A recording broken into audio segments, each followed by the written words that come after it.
الحمد لله رب العالمين والصلاة والسلام على سيد الأنبياء وأشرف المرسلين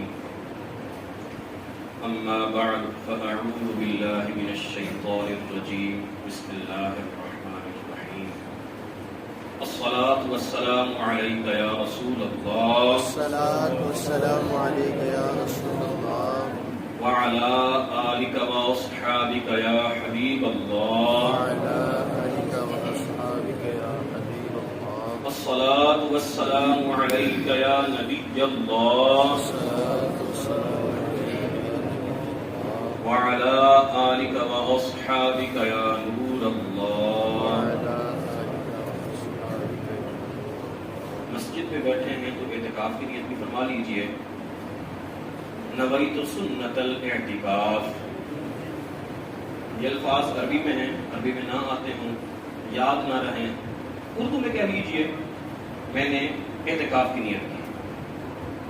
اپنی مادری زبان میں کہتے ہیں، پنجابی ہے اس میں کہتے ہیں، سرائکی ہے اس میں کہتے ہیں، سندھی ہے اس میں کہتے ہیں. نہ بھی کہیں، دل میں خیال کر لیں، تصور کر لیں، نیت پکی کر لیں میرا اعتکاف ہے. فائدہ کیا ہوگا؟ جب تک آپ مسجد میں رہیں گے انشاءاللہ دیگر اعمال، دیگر نیکیاں بھی تو آپ کرتے رہیں گے، قرآن پاک کی تلاوت کریں گے، ذکر و اذکار کریں گے، نمازیں پڑھیں گے وغیرہ، ان کا ثواب ملے گا. اعتکاف کا ثواب مفت میں ملتا رہے گا. ایک اور بھی فائدہ اعتکاف کرنے کا، مسجد میں بعض اوقات ہم پانی پیتے ہیں، لنگر آتا ہے، کھانا کھاتے ہیں. مسجد کے اندر کھانا پینا شرعی طور پر جائز نہیں ہے، لیکن اگر اعتکاف کی نیت کر لیں گے، اعتکاف والے کو جائز ہے. کھانا پینا یہ اعتکاف والے کو جائز ہے، تو اعتکاف کی نیت کھانے پینے کے لیے نہیں ہونی چاہیے، اللہ کی رضا کے لیے ہونی چاہیے، ثواب حاصل کرنے کے لیے ہونی چاہیے. ساتھ ہی ساتھ یہ بھی فائدہ حاصل ہو جائے گا. اب پھر میں کہتا ہوں، آپ میرے ساتھ پڑھیے گا اور دل میں بھی ارادہ کر لیجئے گا کہ میرا اعتکاف ہے. نویت سنت الاعتکاف. ماشاءاللہ. اللہ کے پیارے حبیب صلی اللہ تعالی علیہ وآلہ وسلم نے ارشاد فرمایا، من صلی علی حین یصبح عشرا وحین یمسی عشرا ادرکتہ شفاعتی یوم القیامہ. جس نے مجھ پر 10 مرتبہ، کتنی مرتبہ؟ ہاں ماشاءاللہ، آواز آ رہی ہے آپ کی اور آتی رہنے چاہیے، آتی رہے گی انشاءاللہ. 10 مرتبہ صبح اور 10 مرتبہ شام جس نے مجھ پر درود پاک پڑھا. کیا پڑھا؟ کتنی مرتبہ؟ 10 مرتبہ. کب کب؟ صبح و شام. کیا فرمایا؟ ادرکتہ شفاعتی یوم القیامہ، میری شفاعت اس کو پہنچے گی، میری شفاعت اس کو پہنچے گی، میری شفاعت اس کو نصیب ہوگی. میں کہتا ہوں، علامہ صاحب تشریف فرما ہے، ادرکتہ اس کو پہنچے گی، شفاعتی. شفاعتی ادرکت فعل کا فاعل ہے. یہ گرامر کی باتیں ہیں، عربی گرامر کی، علامہ صاحب سمجھیں گے. یہ ماشاءاللہ عالم دین بن رہے ہیں، یہ بھی سمجھیں گے. تو یہ فائل، اس کا مطلب بنتا یہی ہے، میری شفاعت اس کو پہنچے گی. کل قیامت کے دن نفسا نفسی کا عالم ہوگا، ہر کوئی اپنے اپنے کو دیکھ رہا ہوگا، کسی کو کسی کی فکر نہیں ہوگی. حتیٰ کہ قرآن پاک میں فرما گیا، یوم یفر المرء من اخیہ، وہ دن کہ آدمی اپنے بھائی سے بھاگے گا، وہ امہ و ابی، ماں باپ کو چھوڑ دے گا، وہ صاحبتہ و بنی، نہ بیوی یاد رہے گی نہ اولاد یاد رہے گی. لکل امرئ منہم یومئذ شأن یغنی، اس دن ہر ایک کو اپنی ایسی پڑی ہوگی دوسرے کو بھول جائے گا، دوسرے کی پرواہ نہیں رہے گی، دوسرے سے غنی ہو بے پرواہ ہو جائے گا. اس دن کام کس نے آنا ہے؟ میرے آقا علیہ السلام کی شفاعت نے. ہم سب شفاعت کے طلبگار ہوں گے، اولین آخرین سب شفاعت مصطفیٰ کے طلبگار ہوں گے. حتیٰ کہ شروع میں کفار بھی شفاعت مصطفیٰ کے طلبگار ہوں گے. اولین آخرین سب مل کر کہیں گے، آج ہم اپنا کسی کو سفارشی ڈھونڈتے ہیں. حدیث پاک میں یہ سارا خلاصہ بیان کیا گیا ہے. سفارشی ڈھونڈیں، کس کے پاس جائیں، کہاں جائیں؟ کون؟ اللہ پاک کی بارگاہ میں ہماری سفارش کرے کہ وہ اللہ پاک ہمارا فیصلہ، ہمارا حساب کتاب شروع کر دے، بھلے جہنم میں ڈال دیں. آخرکار مشورہ ہوگا کہ آدم علیہ السلام جدے انسان ہیں، ابو البشر ہے، تمام انسانوں کے وہ باپ ہیں، ان کے پاس جاتے ہیں، وہ اللہ کے ہاں بڑا مقام رکھتے ہیں، پہلے رسول ہیں، پہلے نبی ہیں، پہلے انسان ہیں، ان کے پاس جاتے ہیں، ان کو پر سفارشی بناتے ہیں، جائیں گے سب مل کر ان کی تعریفیں کریں گے کہ یا آدم آپ کا یہ مقام ہے، آپ کی یہ صفات ہیں، آپ کا یہ مقام ہے، اللہ پاک کی بارگاہ میں سفارش کیجئے۔ اللہ پاک ہمارا حساب کتاب شروع کرتے ہیں، وہ پتہ کیا کہیں گے؟ اذهبوا الى غیری، کسی اور کا دروازہ دیکھو، کسی اور کے پاس جاؤ، میرے پاس نہیں، آج یہ میرا مقام نہیں ہے، کسی اور کے پاس جاؤ۔ وہ حیران پریشان وہاں سے جائیں گے نوح علیہ السلام کے پاس، ان کو یہی کہیں گے آپ تو اللہ کے نجی ہیں، آپ کا بڑا مقام ہے، اللہ پاک نے آپ کو کفار قوم کی طرف بھیجا، اتنے آپ نے عرصے تبلیغ فرمائی، اللہ پاک نے آپ کو مومنین کو طوفان سے نجات عطا فرمائی، سب کو ہلاک فرما دیا وغیرہ وغیرہ۔ آپ اللہ پاک کے بارے میں سفارش کیجئے، التجا کیجئے، حساب کتاب شروع ہو جائے۔ وہ بھی یہی کہیں گے نفسی نفسی، آج مجھے اپنی پڑی ہے، اللہ پاک نے آج وہ غضب فرمایا ہے، نہ اسے پہلے کبھی فرمایا نہ بعد میں فرمائے گا۔ اذهبوا الى غیری، کسی اور کا دروازہ دیکھو، کسی اور کے پاس جاؤ۔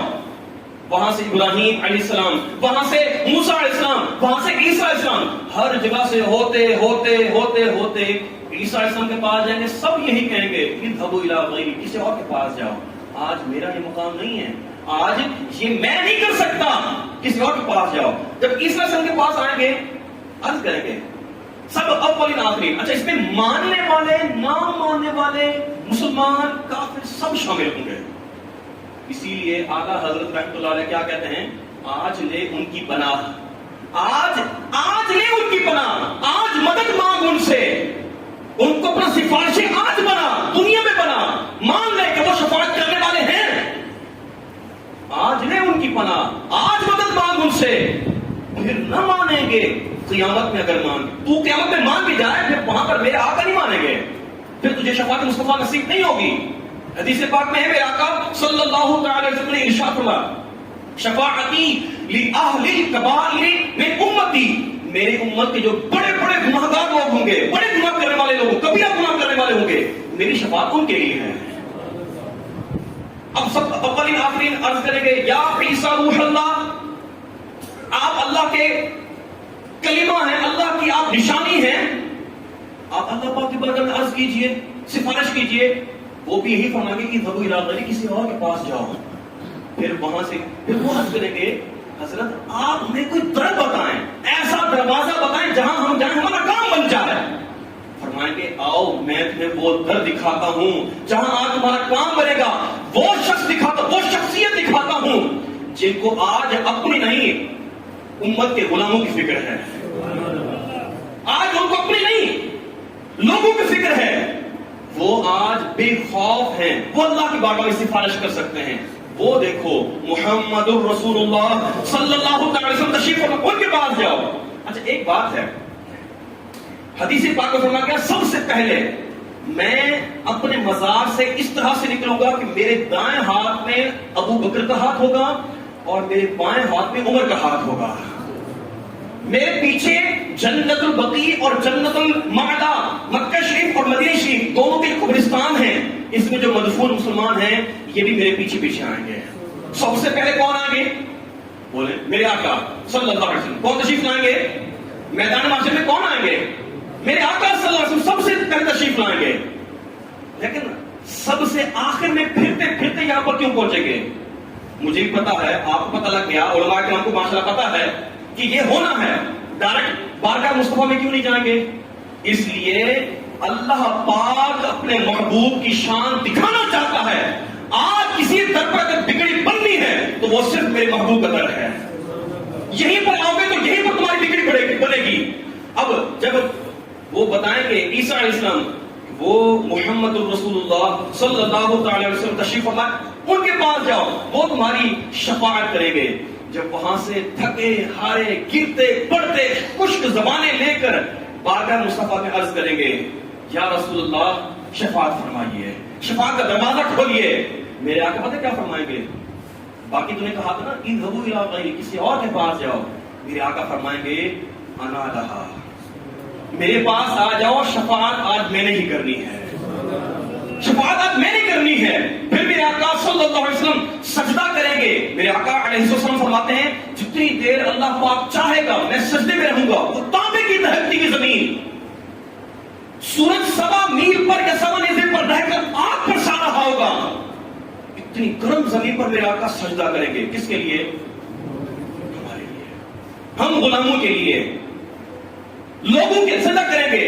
پھر جب رب کریم چاہے گا ارشاد فرمائے گا ارفع رأسک یا محمد، اے محمد صلی اللہ علیہ وسلم اپنا سر اٹھائیے، قل تسمع، آپ کہیے تو صحیح، آپ کی بات سنی جائے گی، سل تعطا، آپ مانگیں آپ کو عطا کیا جائے گا، اشفع تشفع، آپ شفاعت کیجئے آپ کی شفاعت قبول کی جائے گی۔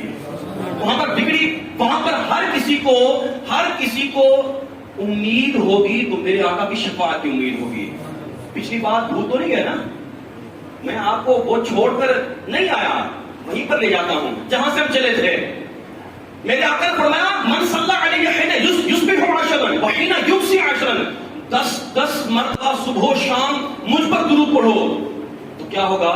ادرکت ہو شفاعتی یوم القیامہ، قیامت کے دن میری شفاعت اس کو پہنچے گی۔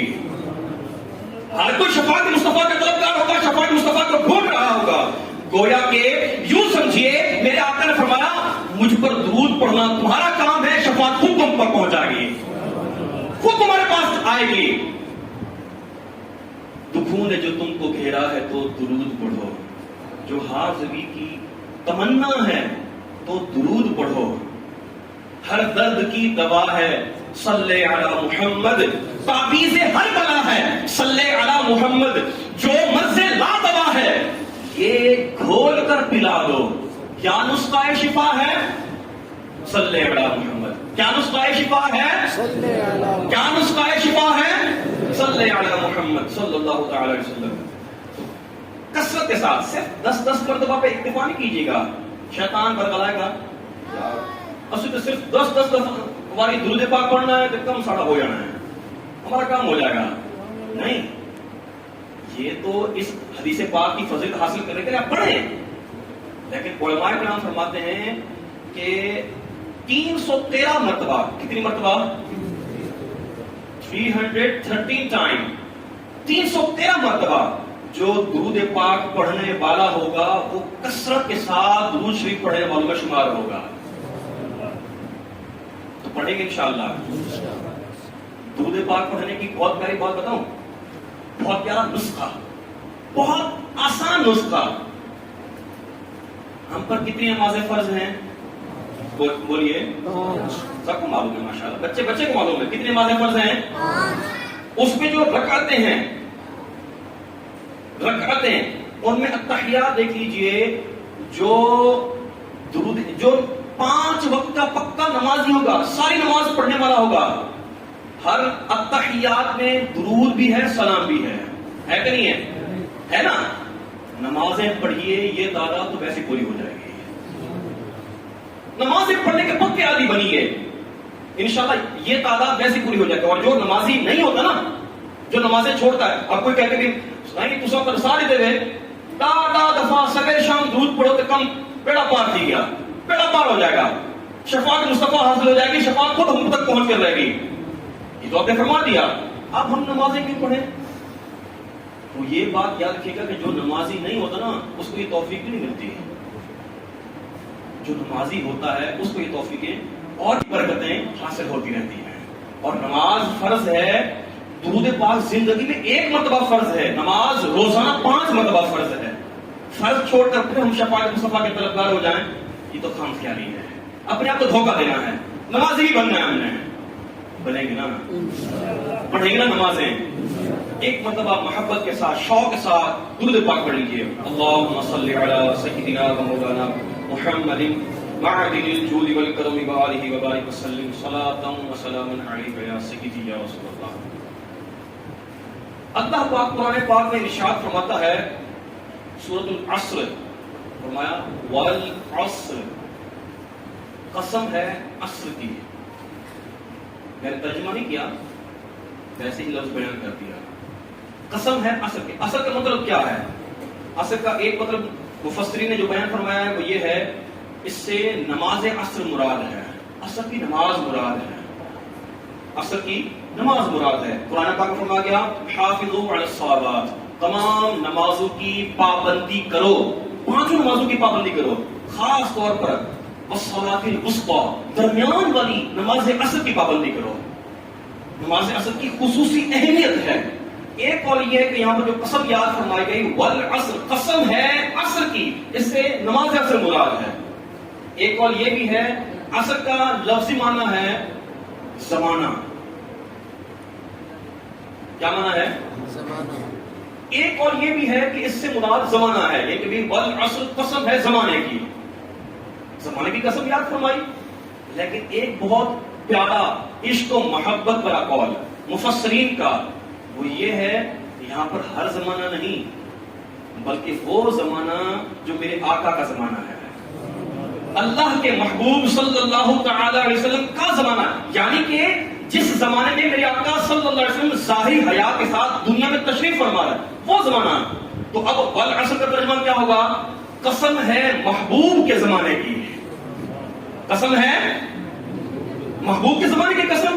ہاں صرف یہی نہیں، اللہ پاک نے تو اور بھی قسمیں یاد فرمائی ہیں. رب کریم نے فرمایا ہے لا اقسم بہذا البلد، قسم ہے مجھے اس مکہ شہر کی. مکہ شہر کی قسم یاد فرمائی کیوں؟ وانت حل بہذا البلد، اس لیے کہ اے محبوب تم اس شہر مکہ میں تشریف فرما ہو. اس شہر مکہ میں خانہ کعبہ ہے جو سب سے پہلا گھر ہے. ان اول بیت وضع للناس، سب سے پہلا گھر جو لوگوں کے لیے بنایا گیا للذی ببکہ، وہ گھر ہے جو مکہ میں ہے. مبارکم وہدی للعالمین، برکت والا ہے تمام عالمین کے لیے، ہدایت کی چیز ہے. فیہ آیات بینات، اس خانہ کعبہ کے ارد گرد اللہ کی واضح نشانیاں ہیں. ان میں سے ایک نشانی ہے مقام ابراہیم. فیہ آیات بینات مقام ابراہیم، ابراہیم کے کھڑے ہونے کی جگہ. اسی مکہ میں زمزم ہے جو کہ اسماعیل علیہ السلام نے جا کر پاؤں مارا، وہاں سے وہ پانی نکلا، برکت والا پانی ہے، شفا والا پانی ہے. ماء زمزم لما شرب لہ، زمزم کا حدیث پاک میں ہے زمزم کا پانی ہر اس مقصد کے لیے کام دیتا ہے جس مقصد کے اس کو پیا جائے. یہ زمزم یہاں پر موجود ہے. صفا مروا ہے، ان الصفا والمروہ من شعائر اللہ، صفا اور مروا اللہ کی نشانی میں سے ہے. مقامی ابراہیم موجود ہے، صفا مروا موجود ہے، اللہ کی نشانیاں ہیں، خانہ کعبہ موجود ہے، زمزم موجود ہے، برکت والی چیزیں ہیں، شفا والی چیزیں ہیں. لیکن رب کریم نے جب قسم یاد فرمائی، یہ نہیں فرمایا کہ اس شہر مکہ کی قسم کیونکہ اس میں زمزم ہے، کیونکہ اس میں کعبہ ہے، کیونکہ اس میں مقام ابراہیم ہے، کیونکہ اس میں صفا مروا ہے، بڑا مقام ان کا. لیکن رب کریم نے قسم یاد فرمائی تو فرمایا وانت حل بہذا البلد، اس لیے کہ اے محبوب تم اس شہر مکہ میں تشریف فرما ہو. شہر مکہ کی قسم اللہ پاک نے اپنے محبوب کی وجہ سے یاد فرمائی. تو فرمایا والعصر، قسم ہے محبوب کے زمانے کی. اے محبوب جس زمانے میں تم تشریف فرما ہو. آگے کیا فرمایا؟ ان الانسان لفی خسر، بے شک انسان گھاٹے میں ہے، نقصان میں ہے، خسارے میں ہے. سارے کے سارے انسان نقصان میں؟ جی ہاں. الف لام اس میں استغراقی ہے یا الف لام جنسی ہے. اب یہ کیا چیز ہوتی ہے؟ علامہ صاحب جانتے ہیں، میں نے ان کو مطلب سبق سنایا ہے تو یہ تو ماشاءاللہ جانتے ہی ہیں. یعنی کہ اس کا مطلب یہ بنتا ہے کہ سارے کے سارے انسان، جو بھی انسان ہے نقصان میں ہے، گھاٹے میں ہے.